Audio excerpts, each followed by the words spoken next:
Hello, Garland, Nixon here. We're hanging out with the one and only Dr. Jim Kavanaugh. Got a lot of stuff to talk about. Let's talk.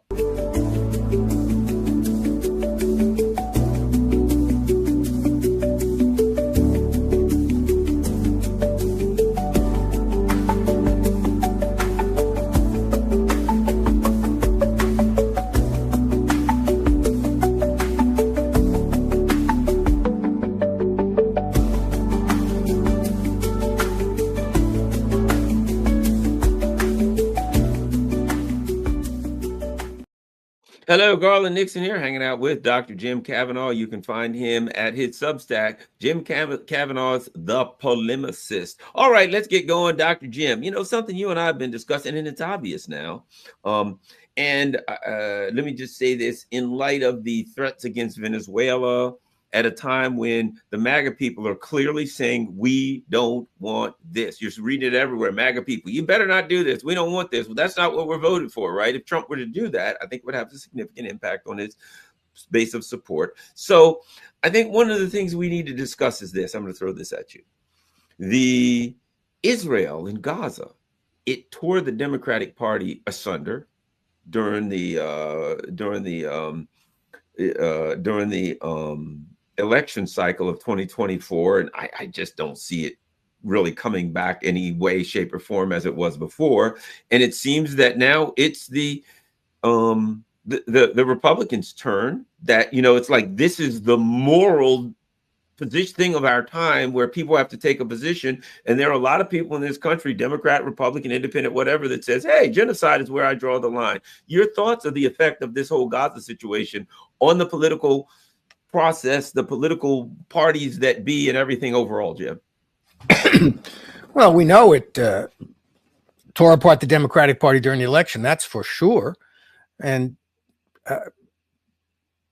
polls showed that Harris would have had a chance to win.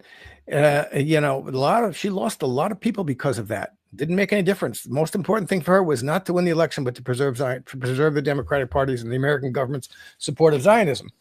And now you have the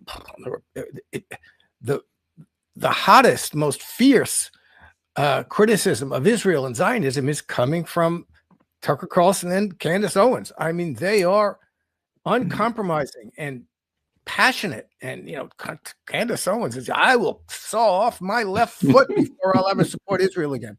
And then, you know, saying I was a supporter of Israel, but now I found out what was going on after this Gaza stuff.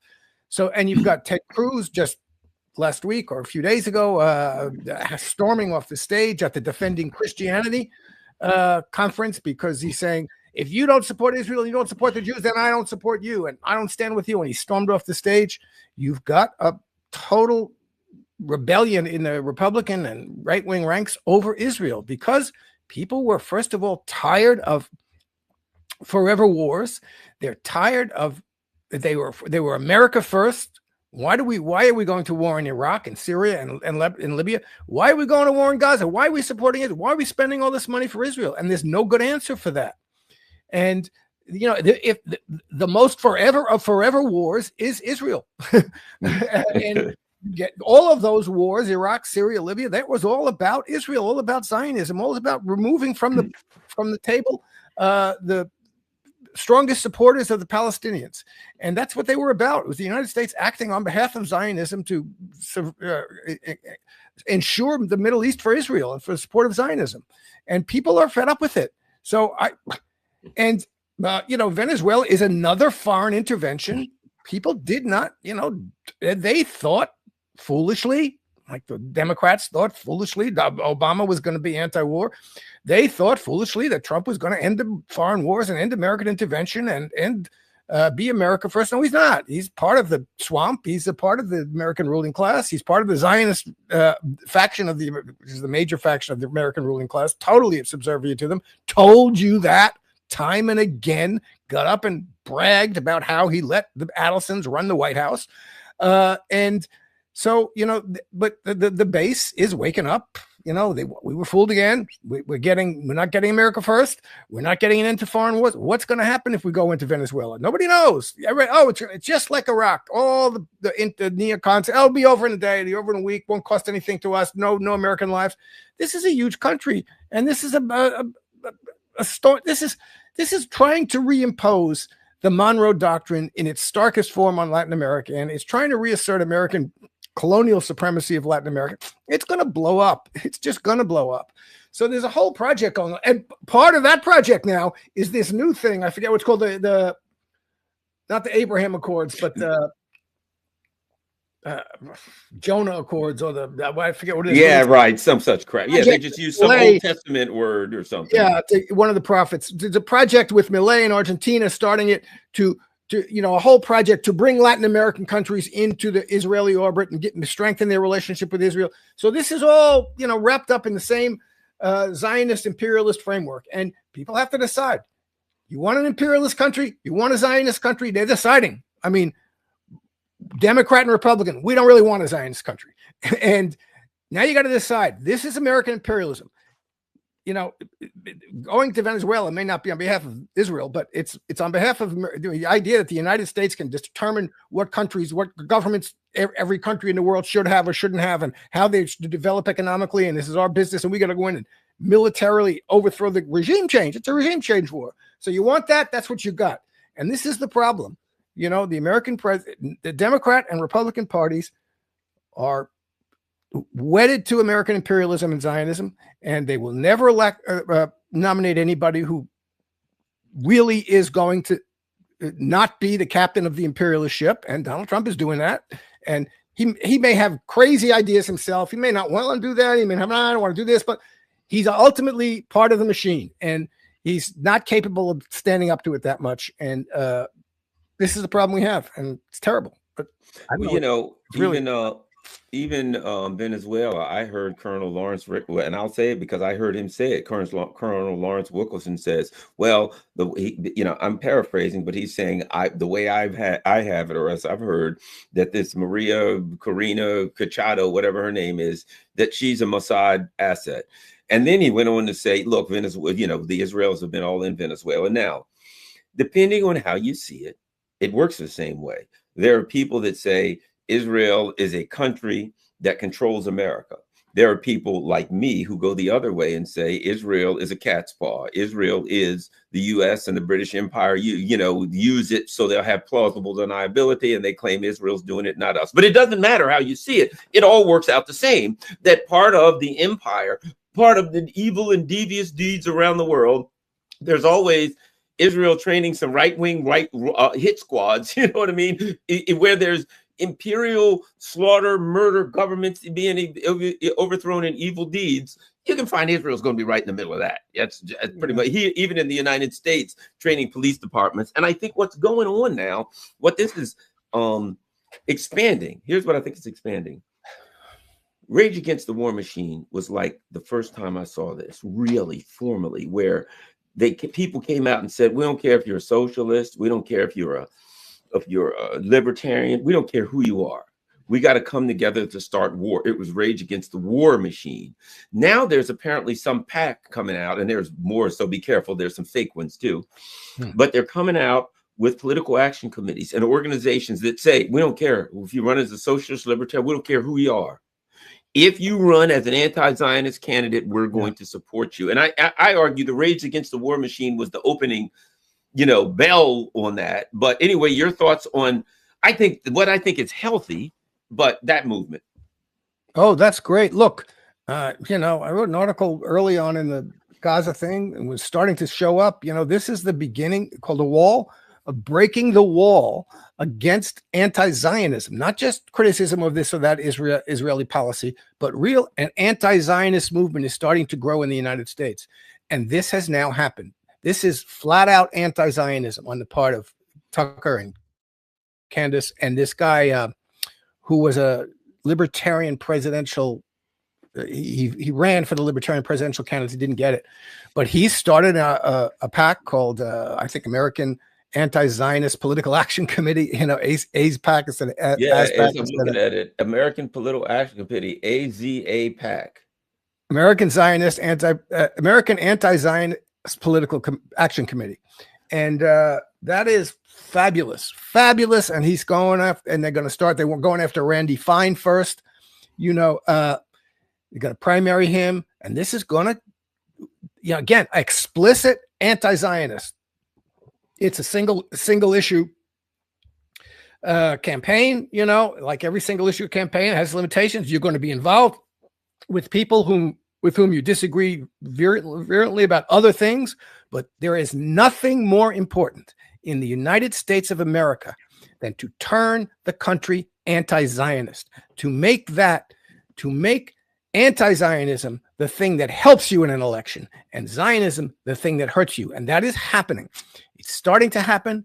It probably won't happen quickly enough to change the actual political ruling cohort in time for the Palestinians of Gaza, but it's going to help with the undermining of Israel and the Zionist project in the medium run, probably. So, there's nothing more important. Nothing has damaged the United States more than its ridiculous commitment to Zionism. And not just the United States, but of course, the people of Palestine, most of all. But so this is a great thing. And it's very good to see. It would have been impossible to happen, let alone imagine, 2 years ago. And it has changed much more quickly than I thought it could. And we got to push it further and further. The things that are going to destroy the Zionist project are the emigration of Jews from Israel, which is happening because they don't want to live like that. They want to live comfortable lives of colonial mastery. They don't want to live going to the army every 6 weeks and the economy's in shambles and they have to leave their houses and take shelter. And the other thing is the withdrawal of support from the United States of America. Israel and Zionism cannot survive without those two things. It's our job in the United States of America to do as much as we can to end the support of Zionism in the United States and to build an anti-Zionist movement, which I salute this guy. He's a libertarian. I'm a Marxist. This is an issue I'm going to agree with him on. And it's very important. And there's nothing more important. It really is nothing more important for the world or for the United States than to build an anti-Zionist movement in the United States. I certainly agree. It's extremely important. And what we're seeing now is, and it's something that's interesting. We're seeing it across the Western world. It's more pronounced in Europe, I think, to some extent, but it's growing here. And that is the fight between the masses, the regular people, the working class, and the political class and the ruling elite. An awakening of people to recognize something. They don't represent us. And as soon as you realize they don't represent us, you have to ask yourself the obvious follow-up question. Well, who is it that they represent? And people are starting to answer those questions. But I think one of the things that people are doing, and I think one of the big things to me, when books are written years from now, the Charlie Kirk incident will be considered like a watershed moment, when all of these conservatives who were kind of like, well, I'm a conservative, therefore I support Israel no matter what. And then they were like, okay, we got Charlie Kirk. And they woke up to realize that a guy they liked a lot, that they thought was their guy. And they were told, this guy's close with the president and all these things. And they start getting this evidence. Holy moly, this guy was backing away from Israel. And then all of a sudden he catches a bullet and the story makes no sense. Yeah. And they're all like, oh, wait a minute. I think this is really a major moment for politics in America. Your thoughts? Well, yeah, it has certainly helped accelerate the breakup of support for Zionism on the right, on the right wing, in a dramatic way, because there's no question. I think the evidence is absolutely crystal clear that he was withdrawing his support from Israel. He said it. He was tired of it. He was feeling threatened by it. He was feeling bullied by them, and he didn't like it. And he said, I think I'm going to have to, I forget exact words, back off from Israel. And so that, of course, feeds the suspicion that, he was I mean, I didn't realize it until afterwards, but, I didn't know much about him. But he was a person who was having an effect on the young conservatives, college-age conservatives, Christian conservatives. He had a following, and they wanted to keep him in the Zionist camp, and he was leaving that. So that we have, I think, in irrefutable evidence on. And then right away, The story that they're telling makes no sense. There's going to be a lot of suspicion about the Israelis. Look, suddenly you have, for 50 years, 60 years, we talked about the JFK assassination, and hardly ever anybody mentioned Israel involved in it. There was one book by Michael Piper, I think his name is, about the Israeli. Israel didn't like JFK, and they should be suspected also in the assassination. Now everybody's talking about it, and so you have the and that was the Charlie Kirk assassination was a turning point on the right wing, and it's hasn't gone back. It was a severe turning point, and it's a break, and this is a problem for Israel. Good, I like it. We see it. It's wonderful. I'm all for it. I don't know what they're going to do. They can't get these Republican congressmen and go back to their districts, and they get attacked by people. Why are you doing this to Gaza? Why are you giving Israel the money to kill all these children in Gaza? You have the Zionist, the woman who is Obama's speechwriter, Hurwitz, what's her name? Sarah Hurwitz, saying, I can't talk to these young kids anymore because I'm talking through the carnage of the dead children in Gaza, and I can't get over that. No, you can't get over that. That's right. You're not going to get over that. So the problem isn't that the kids don't understand that. The problem is they do. What do you have to say about the carnage of the dead children in Gaza? You got nothing to say about that. So, this is the situation, but that's the history of Israel. What you're watching in Gaza is what happened in 46 to 48 to the Palestinians for the establishment of the Jewish state in Israel. They had to kill and expel hundreds of thousands of Palestinians and just murder them and expel them and force them out. And that's what that was hidden. That history was hidden. Now people know it, and now people see it. They see it happening again in real time. So it's really undercut the default acceptance of Zionism and the Jewish state. And this is nice. We have a Jewish state in Israel. Israel's a wonderful country. No, it's not. It's a colonial enterprise that exists by the virtue of killing, expelling, and subjugating the indigenous people, the indigenous Palestinian Arabs. And that's what it is. That's what it's going to be as long as it exists. It's interesting, the reaction of the Zionists, and that is, we'll buy up the media, as if that's going to help. I'll put it like this, and I'll say this. I've noticed, because, I do a show, of course, and then when I watch other shows, I'll kind of lurk in the chats and read the chats and stuff like that. I've never seen so many trolls in my life. And I've never had the kind of trolls in my chat. It's obvious that they're putting a fortune into these trolls who are trying to, distract and what is that, agent provocateur, the whole 9 yards, right?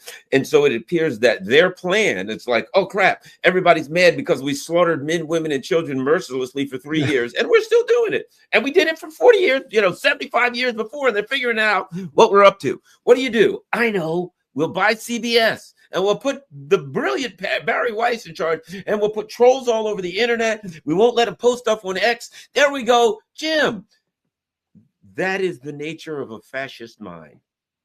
Whenever something happens and people are saying things that you don't want, you take them over. You squeeze harder. You punch harder. You choke them harder. You beat them down. The nature of a fascist mind is beat them up, scream at them. They don't do what you want. We're not beating them up enough and screaming enough.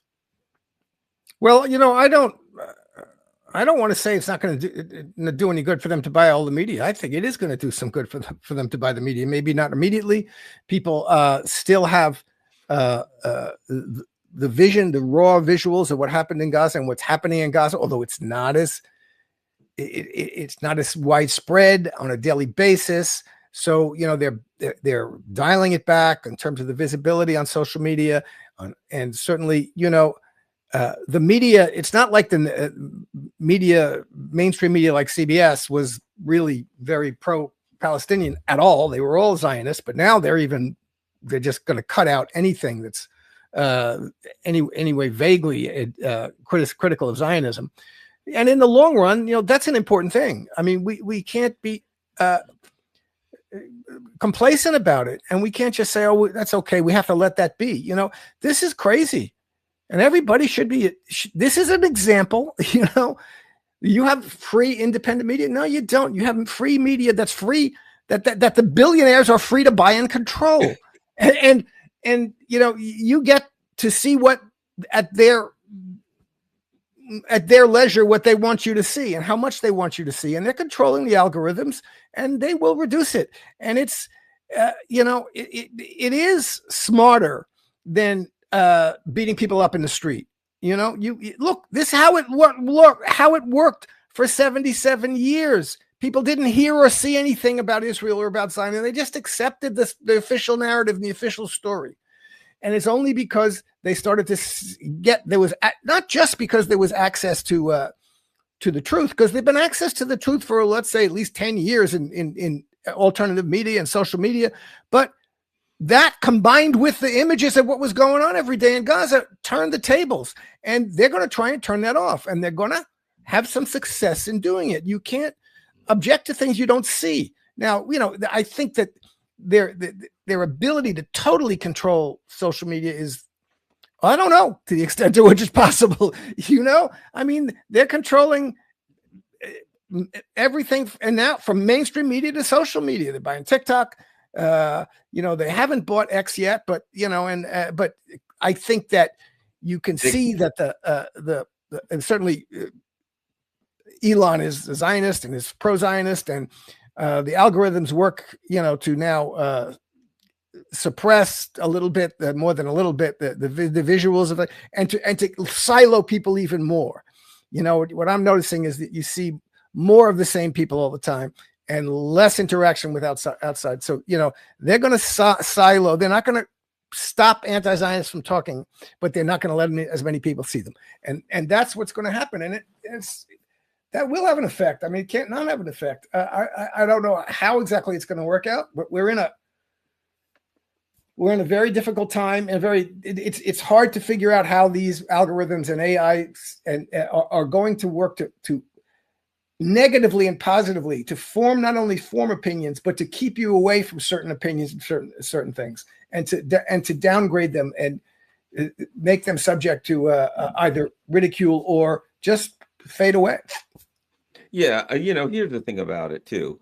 I think they've crossed a red line as far as genocide that you won't be able to come back from. But I also think that what we're seeing now is something different that has been discussed. People always try to say there's going to be a third party. And, I've always said I'd be happy with a second one at this point. Right. Yeah. But there's going to be a third party. We need a third party. There's got to be a third party. But there's another term I'm hearing out there. And that has to do with, okay, I don't care if you're a socialist, a communist, a libertarian. I don't care if you're what the heck, anarchist, whatever. If you're running, if you're anti-Zionist, I'm behind you, right? A third force. Not a third party necessarily, a third political force. A political force that says there's a bunch of people out there running. What are you all about? America first. I don't care how you put it. Stop sending our money to wars and keep them here. Okay, what are you about? I'm opposing Zionism and sending all of our money to Israel and supporting Israel. Okay, what do you now? We got 10 different. And now what you have is a political force that can agree on certain things. Zionism, which is synonymous with imperialism, warmongering, neoconservatism, all of that needs to be stopped. And you're not going to get healthcare. You're not going to get anything as long as there's 900 bases and you're spending every stinking money going to war in the Middle East. So I think the concept of a third political force that says we'll come together over our disagreements to address things that are broad stretching issues, Zionism, warmongering, neoconservatism. Your thoughts? Well, it is the case that it's virtually impossible to create a political party that can actually fairly contest the duopoly. And they've created a situation which is effectively impossible. And everybody has to understand that. And there should be a movement in the country. Beats me why there isn't. There should be a movement in the country. And this is everybody from the libertarians to the socialists can agree on it, that we have to change the electoral system of the country. We have to change the electoral laws. You have to have a playing field in which parties other than the Democrat and Republican Party have a fair chance. And anybody who thinks they're going to create a third party, that's the first thing you got to do. Otherwise, it's like, going into the bull ring naked. I mean, you've got to create a fair chance, and that's got to be the first demand of any third party, and it should be the first demand of all potential third parties. So, but that's not happening. So it's really, and it's a very difficult thing because parties aren't one issue things. They put forward a range of issues, and you need that. And I say, and I'll say it again, nothing's more important than anti-Zionism. Yeah, I think that's a disqualifying thing. Anybody who's a Zionist, that's a disqualifying thing. But there are other issues that are really, really important. Maybe the Zionism, maybe nothing more important, but there are other things that are just healthcare, economic issues. These are really, really important. We have to decide. And if you had a force, this is what parties are for. Parties are parties are there to create programs that address a lot of issues and explain the coherence in why they're addressing all of these issues in this way. So yes, we have to be against Zionism. We have to be against imperialism. Whether you think Israel is a great state, or you're against Israel and you're against Zionism, but you want to attack Venezuela, no, thank you. Really, no, thank you. That's crazy. You're for healthcare, but you want to attack Venezuela and you want to attack Colombia, and you're a Zionist. No, thank you. And we're at this situation now where everybody is, I'll ally with.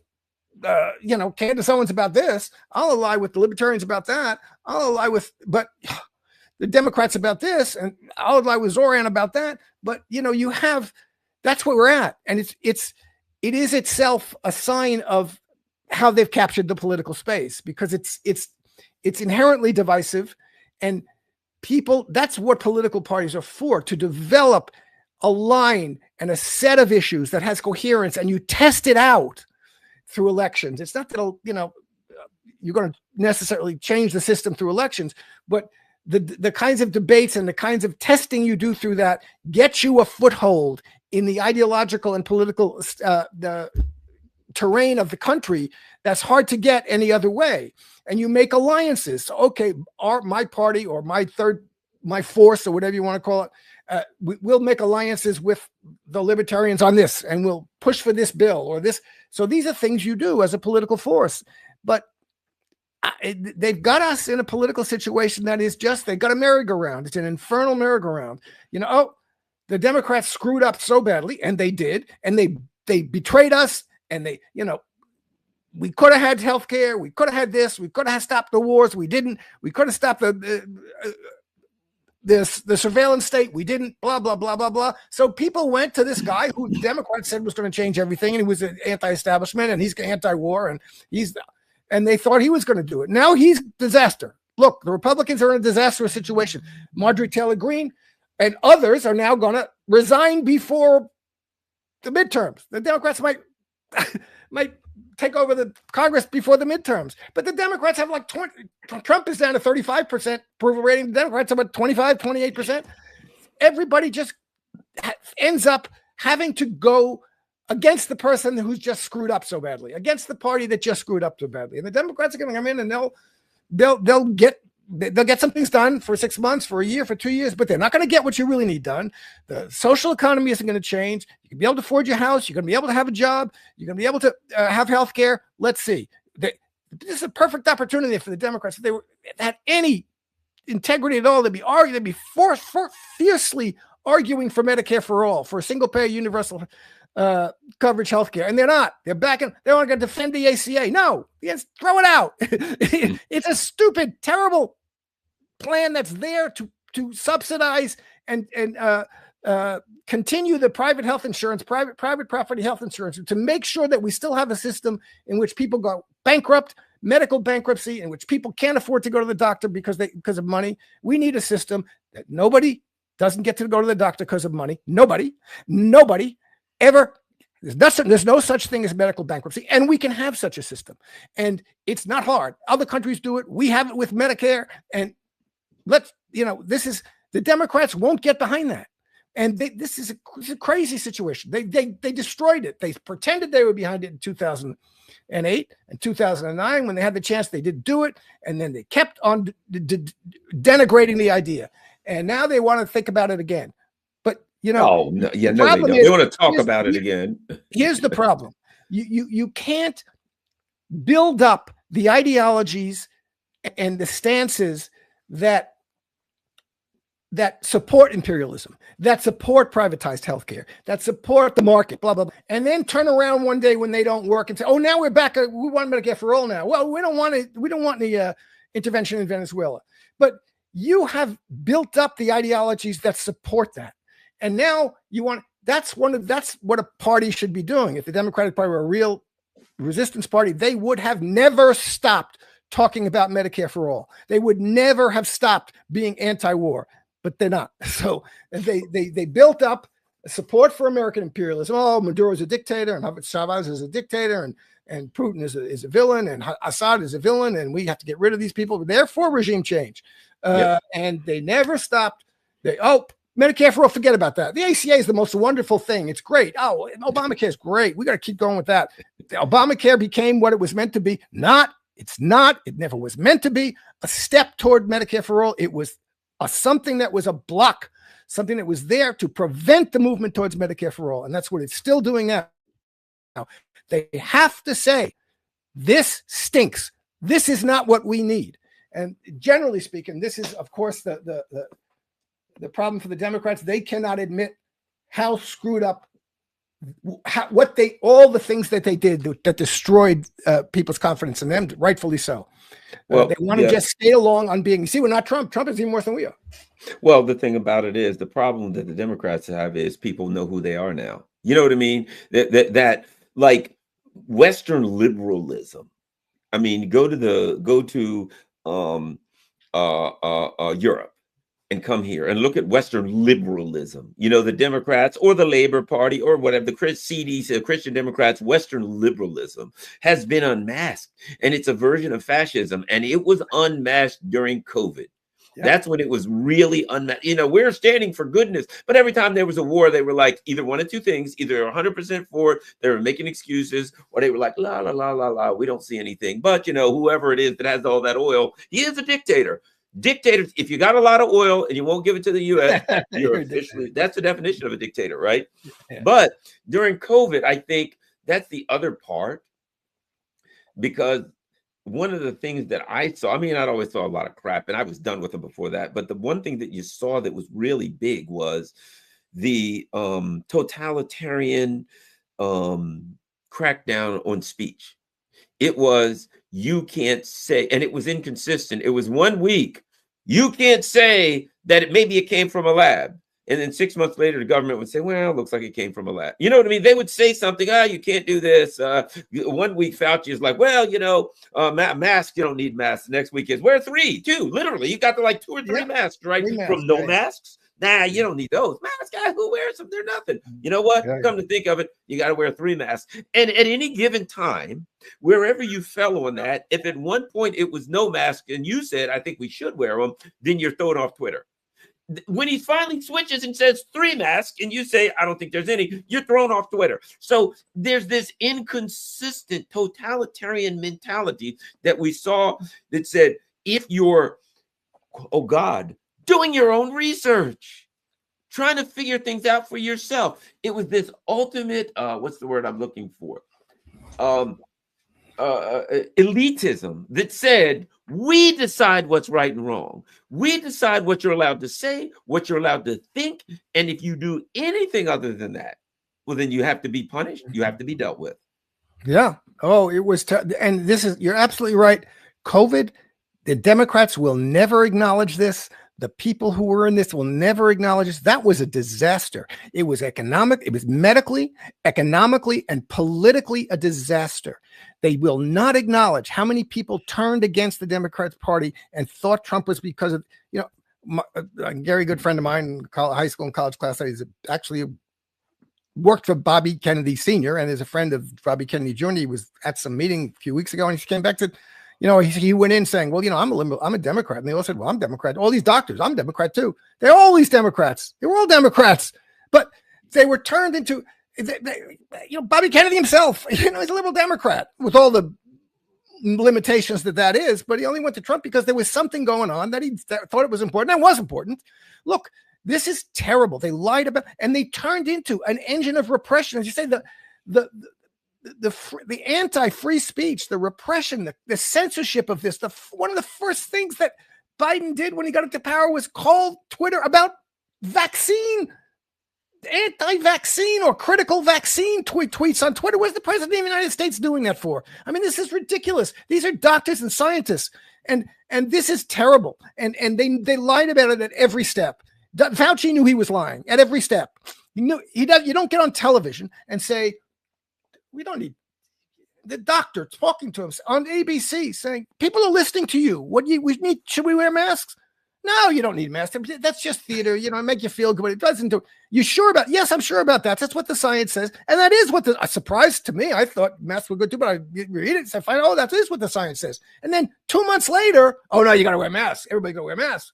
The science has changed. It didn't change in 2 months. The line changed, and they knew when they were saying that these vaccines were going to prevent transmission. They knew they didn't. They knew they had no reason, no justification for saying that, and they still said it and accused people of being plague carriers. And you can't go to work because you're going to make everybody else sick. You're going to kill your grandmother. You're going to kill your coworkers. This is just baloney, and they knew it. They lied about it, and this was $6 trillion poured into. They closed the economy. They poured $6 trillion into an economy that had businesses closed, and they just exacerbated inequality. And the Democrats will never acknowledge. And if they don't, all the people, I saw the guy who was in my article about the vaccines, danger to society. The guy was a fireman in Honolulu, and he's crying about, I got guys who've been firemen for 20 years. They're going to have to fire them because they won't take this vaccine. They don't want to take the vaccine. And they were right.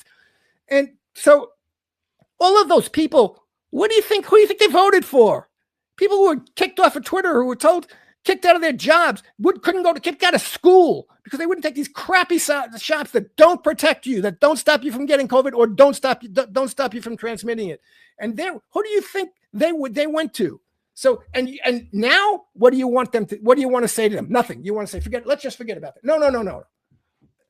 Anybody, unless you tell me, I want you to sit down and take account of what you did during COVID. You supported repression. You supported the repression of free speech. You supported kicking people out of work, kicking people out of school.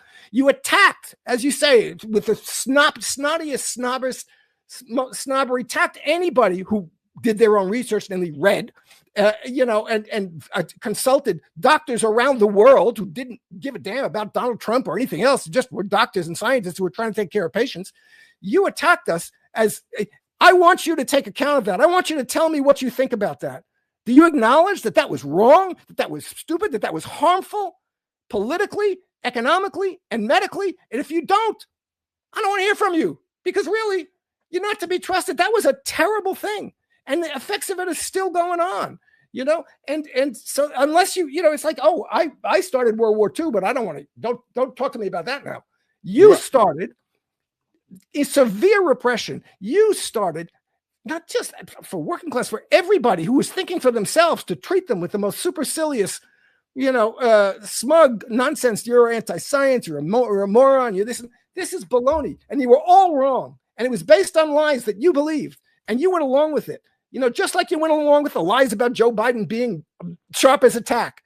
So if you're not willing to sit back and say, yeah, I see that this was a real problem, what I did, what I supported, what this party supported, what we did when we abandoned Medicare for all, when we went along with this COVID nonsense, when we went along with the absolute suppression of free speech with that, when we went along with the lies about whether Joe Biden, all of these things, that's why people went from the Democrats to the Republicans, because they got tired of the baloney that they could see was just baloney. And they don't want to sit back now and not talk about it and just say, oh, but look at Donald Trump. He's terrible. And he is. So what are you going to do? You're going to go back to that? I don't know. But this is a problem for the Democrats now. They have to take account and acknowledge what they did and show me that they understand how bad it was, what they've done. From the moment Obama was elected, they betrayed everything and turned against and refused to do what they could have done. And then when time came to do something with COVID, was a, as you say, a kind of turning point. Not only did they refuse it, they did something that was just fundamentally stupid and repressive and harmful, deeply, deeply harmful. And they don't, you don't acknowledge that. Well, who are you? What do you think you are? What do you want me to think of you? If you treated me like crap. You know, and that's nothing to what they treated other people. People who took the damn vaccine. That's a whole nother story. They can't look into that. They can't even look into that because God only knows where that's going, you know, and that's where we are. So what we have is, you know, the Democrats. I watched, what's his name? One of Gregory Meeks, right, the other day, and I'm watching just a video of him online, and here's what he's complaining.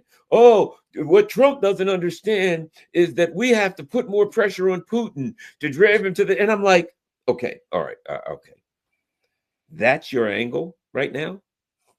Like people are like, hey man, I can't eat. I can't. The price of housing, BlackRock's buying up the whole community. You know what I mean? People are, where'd all these blood clots and you know, myocarditis come from? How'd that happen? You know, people have legitimate questions here, right?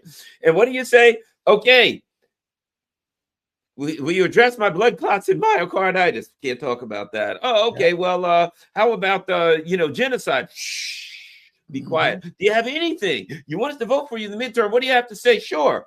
We need to crack down on the Russians and stop all of these. He's crazy. What are these peacenik idiots talking about? Like I said, they may not get a deal. Fair enough. But the odds are they won't. But let me tell you something. I would far rather somebody sitting down at a table conversing with someone who has nuclear weapons pointing at us than saying, I refuse to talk to them and we've got to fire more missiles at them to bring them closer to the table. You're going to bring them to the nuclear button. So the Democrats, your only complaint against Trump is that he's doing the one thing that I would want him to do, even though it may be ham-fisted, it may not work. I'd rather have somebody that says, let's sit down and talk with the Russians than somebody that says, Tomahawk missiles, let's go in that direction. No, I don't want you to win, Gregory Meeks. Yeah. No, yeah, the Democrats are going, it's just, we're not Trump. And Trump's doing so many stupid and harmful things that's going to work because, you know, people are losing their jobs. The economic situation is terrible.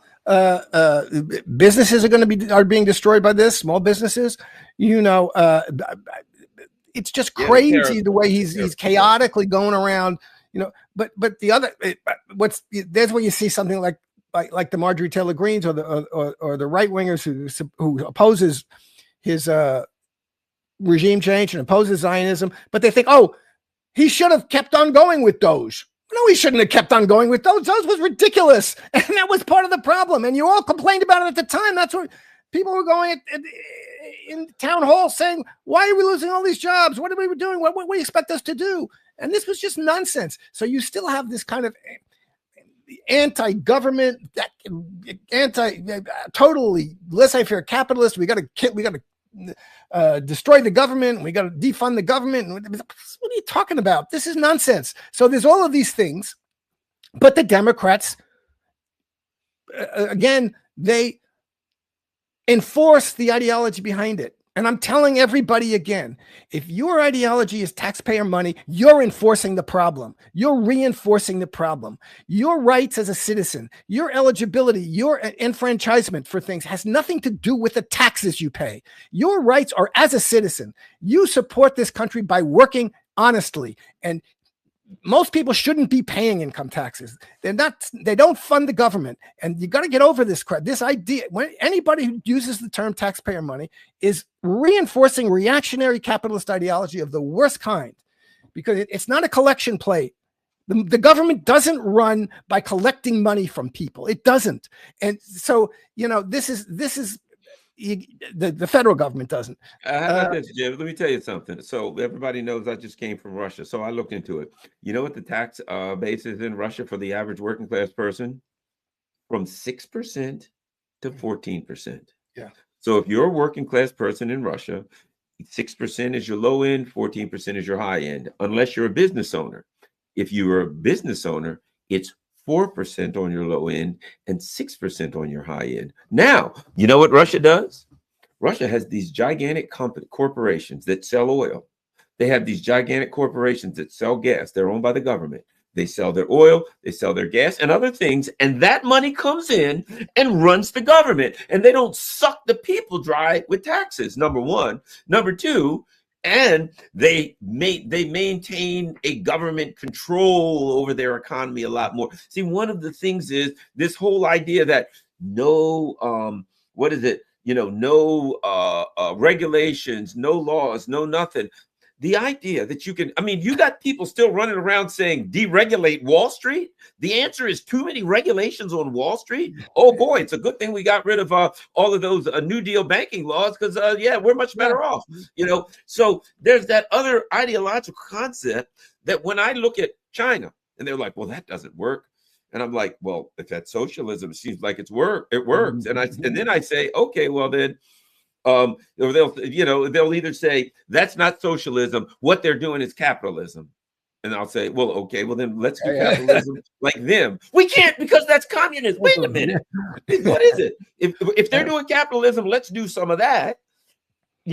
Or if you call it communism, then it must be working. There's that. And then you go to Russia and you're like, well, they're selling their own oil and keeping the money, and selling their own natural resources and keeping money for the country. And I see something consistent, and that is these countries that say, why should ExxonMobil and these gas sell all the oil and gas that's coming out of our ground and just make profit out of it? Why don't the government sell it, keep the money, and then the people only have to pay 6% tax, and they don't get, and we're not up to areas in debt. Anyway, Jim, don't get me started on that. Yeah, look, the discussion about how the money system works has to be had, and people have to realize this. We have a fiat money system. The government of the United States creates dollars. It doesn't collect them. It cancels when the federal government collects taxes. It cancels out a number on the account. It goes from -1 to 0. It doesn't use that to pay for federal government programs. And this idea that people have that we have to think of ourselves as taxpayers, and we sit around thinking who's paying the most taxes and who's getting the most and who's giving the most. And we are citizens of a society. We are members of a society. We can decide what money is spent on what, where it goes, and where it ends up. And the income taxes should be taken only from people who have too much money. The purpose of federal income taxes is twofold. One, to control inflation by taking some money out of the economy, and to control inequality by taking money out. And in both cases, that money should only be taken from people who have too much of it. That's hoarding. That's economically hoarding, and politically it's giving them too much power. So that's the purpose of federal taxes. There are other subsidiary purposes. Those are the main purposes. And unfortunately, it's a little bit different, because on the state and city level, they do need to collect. States and cities don't create dollars, so they need to collect money from people, and that's true. But we have this totally capitalist notion that we're all sitting around in our individual cells, and we have to decide how to protect ourselves and who we're going to give some money to and not give some money to, or get some money from, or who's going to attack. We're not. We're members of a society and a community, and our strength comes from getting together and making decisions and planning. Have an economy, when I was a kid, that was the kind of people, even the basic definition of a socialist economy, like a planned economy. Because China, you have an overall plan for your economy. You're in control of the capital wealth of your society, where it's going, what's being produced, for whom, how it's distributed. That's the essence of socialism, not welfare state, but we control the production of wealth, and we decide where it goes, what we produce, why, for our purposes, for the purposes of the good of society as a whole, and to make it possible for individuals to exist and be free from medical bankruptcy, be free from being thrown out of your house because you don't have enough money. In order to do that, you have to stop the private equity from buying up homes. Homes are for living, not for speculation. That has to stop. In order to do that, you have to have usury laws. It's unbelievable to me. It's illegal to have 20% interest for anything. There's nothing stopping that. The government can say, this is the cap on interest, 2% over the federal funds rate. That's it, period. Why not? That's the government's debt is not a real debt in the way that your debt is. Your debt is the 20% you're paying on your credit cards. That should be illegal. Why is nobody saying that? This is just very simple. There used to be usury laws. This is, again, as you say, they did away with the Well, you know what it is? It is government capture by the billionaires. It is Exactly. government capture by Wall Street. Why is it that no congressperson will vote against this or that? Because they won't be a congressperson anymore. You know, they vote against this or that. This whole Epstein thing. I mean, let's be honest. Everybody knows what this is. Anybody that has half a brain knows this was. Now we're finding out more and more. The Epstein thing was a number of things. Number one, yes, there was the child trafficking sex, but he was also involved with helping Israel with these technology ventures. He was involved in gun running. And I mean, basically, it's getting clear that this was a hub that Epstein was part of the hub for international intelligence, miscreant behavior, all the bad things. You know, he was involved in all kind of drug running, everything that was evil. And so now when the people say we want to see it, what do we hear? Sure. I mean, no, wait a minute. It doesn't exist. Okay, you can see it, but we got to scrub it first, you know. And you know what? You're going to get a page that's all blackened out. You know how you get those ones and they say, yes, we had to redact it first. And it's like the date and everything else is blackened. Yeah. Look, we know the essentials of it. As you say, he was an intelligence asset of Mossad and probably the CIA too, but certainly Mossad. And MI6, of course. Yeah. And you see, exactly. You see with someone like him, he had immense amounts of money behind him. People, whoever was controlling him was feeding whatever money he needed that he could use to entice, to both support. He supported academic institutions. He supported scientific research. He made, so everybody, this is why you have to not allow billionaires to exist, because they have too much power. Look at Elon Musk. Look at him. They're able to exert an enormous influence because they're funding all these things that, you know, and in his case, it's particularly nasty because what he was involved in with the sexual stuff, and he was sucking people and drawing people into that, and getting them close to that. So that even if they weren't involved in it, you know, if you had your picture taken with Jeffrey Epstein, now you're in trouble. Even if you know nothing about what's happening with, you know, maybe you were at a party with him, maybe you were at the disco with him one night. You had to take a picture, and you look, he's in the Epstein files, and that's part of the problem. So you have this, but you see that people who have enormous amount of wealth exert enormous amount of political power, and that's what they do, and that misdirects society, it distorts society, and it pushes them in the direction that they want it to go. That's why you tax the rich, so that they don't become too rich. You got to control inequality.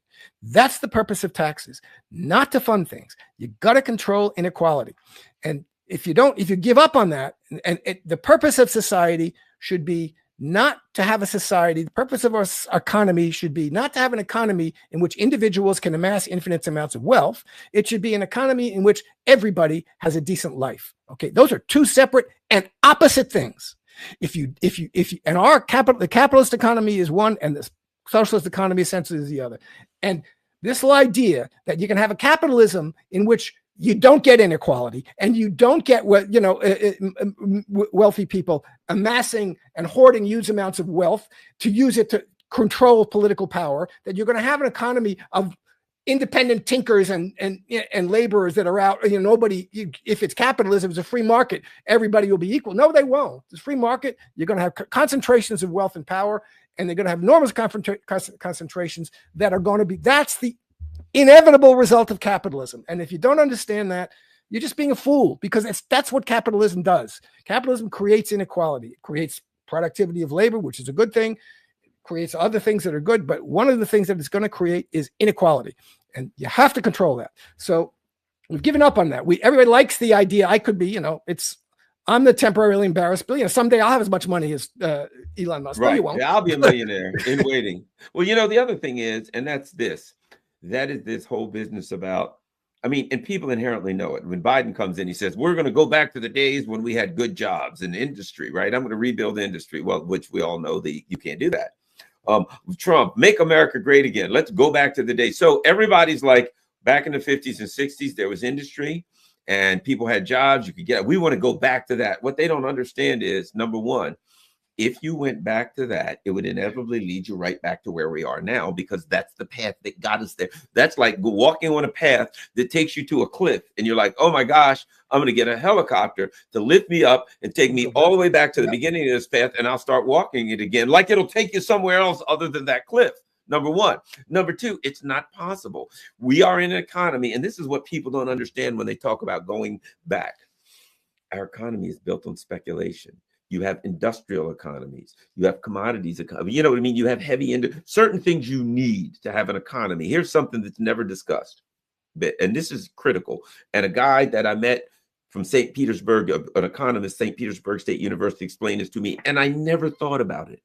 It's glaringly obvious. I'm in charge of the U.S. government now, and I'm Trump, I'm Biden, whoever, and I say, let's rebuild our economy, right? Okay. They're rebuilding an economy for what purpose? To dominate the world, right? They're rebuilding an economy. I want to rebuild an economy so I can be the hegemon. So what does that mean? I'm going to concentrate on building things in the economy that will make me the hegemon. I'm going to say, we got to build an economy. What for? So the people will have good jobs. So you'll have various types of things. You'll have agriculture. You'll have dairy. You'll have heavy industry. No. Forget all that. What areas will help me dominate the world? We need a strong military industrial complex. We need a strong banking complex, and we need a strong technology industry. Those three industries will help me dominate the world. So even when I try to rebuild it, I don't say I got to have steel mills and ports. I need a foundation of heavy industry. Nope. I'm going to rebuild the economy. How? In ways that strategically will help me dominate the world. So I only focus on the things that I think will help me dominate the world. And even then, I'm building a fake economy. I'm building nothing but something that will help me. It's like the guy who works out all the time and he only does his arms. He never does legs, shoulders, and you look at him, he's got these big giant arms and the rest of his body's all sunken in. You know what I'm saying? So even when they talk about rebuilding the economy, it's through the lens of let's rebuild an economy that helps us to dominate the world. That's why they put $500 billion into AI, and now AI is not at all what they thought it was going to be. And they're like, oh crap, I guess we got to bail out. They're literally talking about bailing out AI. Yeah. Sam Altman is saying it's way too big to fail, because it is like a third of the valuation of the stock market now is NVIDIA and AI. They're all sending money to each other. But this is not. I mean, you can rebuild an economy. You know, it's not impossible. It's the political structure. It's the government is captured by now the tech bros and the financial interests. So that's what they want. Military industrial complex. But even the military industrial complex is pretty screwed up at this point, because they're not doing a very good job. I mean, again, they do. I saw an analysis of this the other day. They order these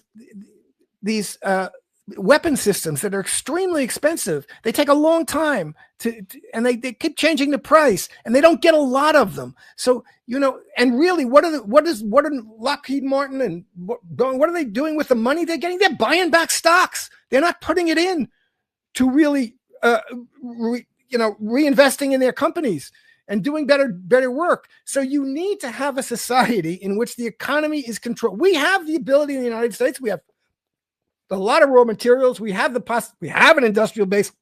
It could be reinvigorated, all kinds of things. But you have to have a political control whose purpose is democratically and transparently to plan what we want to do for the people, so that we produce what people need. We do it here. We produce the goods and services and make them available to people, and we can do that. We've seen we can do that. And what we don't, and we shouldn't be, the business about being the hegemon. Yeah, we got to give that up. You lost that game. There's no reason that you should think of Russia or China as an enemy. Let them develop good. We'll be able to have good economic relations with them and get what we want from them and give what we need to them, et cetera, and buy and sell what we need. That's not impossible. There's not. Why are they an enemy? What are they doing? You can't sit around saying, this country and that country. If they're successful, that hurts me. No, it doesn't. What's hurting you is that your country is destroying itself in order to enrich 10 people at the top, and then going out and saying, oh, we got to attack that people or that country, that we can't let them be successful. You're not being successful. You determine. We have the ability in this country to determine our success. We don't need Russia or China to be an enemy for us to do that. We don't. But if they're friendly with us, that'll help us. But this is crazy. They're going along with this idea. For some reason, the Americans and the Europeans think they have to destroy Russia. What are you talking about? Just treat them like a normal country. For some reason, they think, oh, China, Taiwan. Taiwan has nothing to do with it. It's a part of China. Everybody recognizes it's a part of China. That's a legacy of their civil war. It's part of their civil war. It's like China coming and saying, the Confederacy should be free again. What are you talking about? This is none of China's business. And why do you think you have to do that? China's become, look, they've developed themselves. They haven't done it by attacking us. They haven't done it by attacking anybody. And guess what? They've developed. They did a damn good job of it. What have we been doing? We've been financializing. We've been creating billionaires. We've been having an economy that's there to allow private equity to buy up all the homes, to buy up all the industries and destroy them, to buy up restaurant chains and destroy them, to buy up manufacturing industries and destroy them. Oh, China didn't do that to us. Russia didn't do that to us. So this is, you have to have some awareness of this, and you have to understand you can't be going around, who do I have to hate? Whom do I have to fight? Who's to blame? Is it the immigrants? Is it the Somalis? Is it the Mexicans? Is it the Venezuelans? No, it's not. We have a country of 350 million people. We can build. We can do. But you got to stop fighting about nonsense and understand that they got you fighting each other, so that you'll never think about how can we get rid of this crap, the deep state, the swamp that does rule us, and have a real democratic control of society. Every time there's I don't know what the answer is. Well, every time there's another false flag shooting, I think to myself, there was a shooting in D.C., 2 people were shot. My thought is always this: was it a trans activist or an illegal immigrant? You know what I mean? I mean, as soon as there's a shooting, I mean, that's what it is. I mean, that's the only 2 options that the intelligence agencies give us now, is trans activist or an illegal immigrant or an immigrant of some type. So, I think that's all we got to work with for now, Jim. But, I think that, we're in a real weird place now, because with the Ukraine thing, the people, I think the people with half a brain in America want the hell out. The MAGA people want out. I think, to be quite frank, Trump wants out, but I don't know if he can get out. And the Russians got here's the truth. The Russians got all the cards. Yep. Because the only thing that matters in a war, there's only one way to win a war. You know how that is, Jim? To win a war.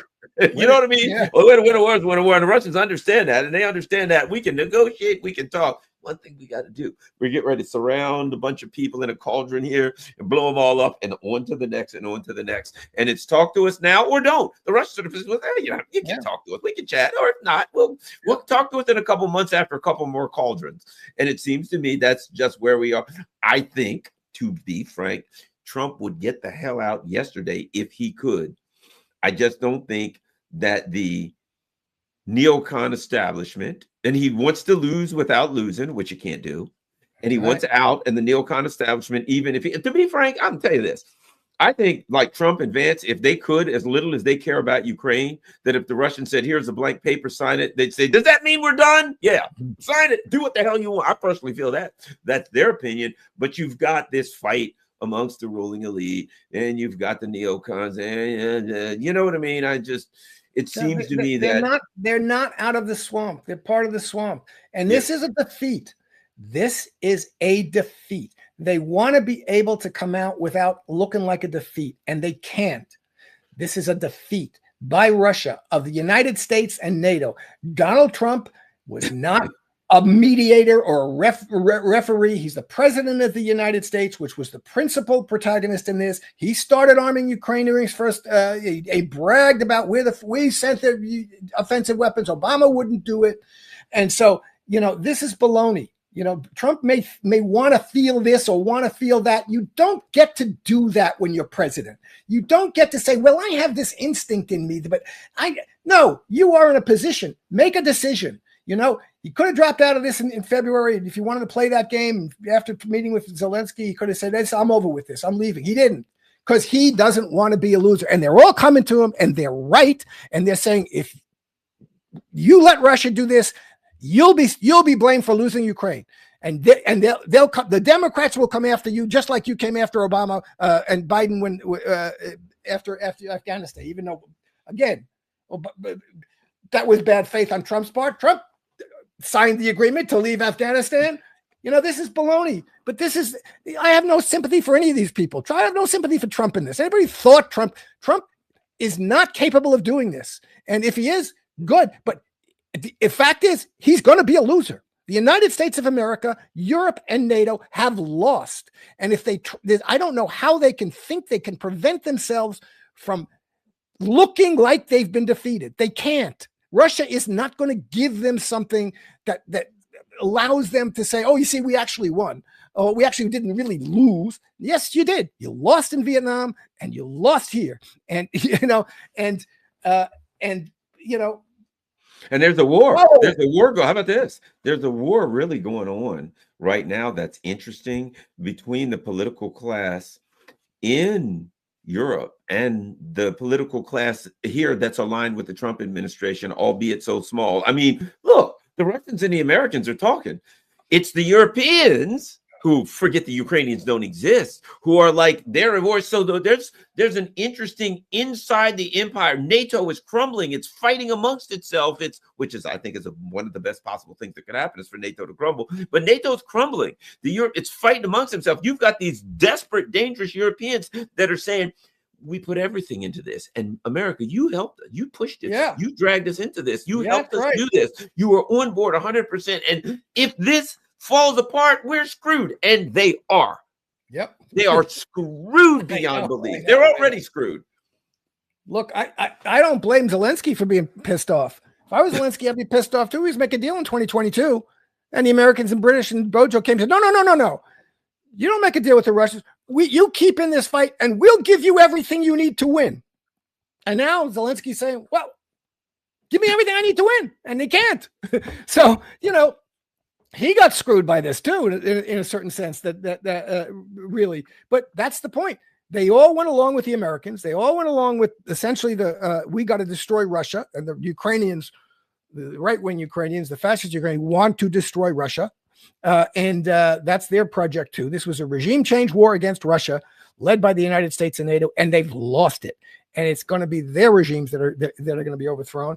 And they can't stand it. And they're going to have to I don't know what they're going to do because they really don't want to accept it.